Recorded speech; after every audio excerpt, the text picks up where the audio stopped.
ยเสียงโทรศัพท์เข้ามาเธอก็ลุกเข้าไปห้องน้ำเข้าไปทำอะไรตอนตี 3เห็นเธอปวดท้องได้ทั้งวีทั้งวันเธอไปกินเธอไปทานอะไรเมื่อไร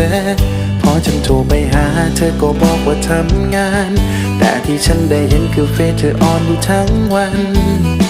ฉันไลน์ไปหาเธอก็ไม่ได้เปิดอ่านเธอบอกว่าเธอตั้งสรรเอาไว้ฉันนอนนั่นหลังให้กันไม่กินข้าวพร้อมกันไม่ได้เจอหน้ากันไม่เคยกอดฉันเลยพอเจอก็ทำเป็นเฉยเธอปล่อยปละเลยทำเป็นไม่สนใจ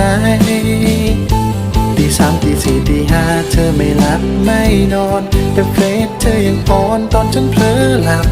ไปจำเป็นปิดเสียงความหน้าโทรศัพท์ไว้เพราะอะไร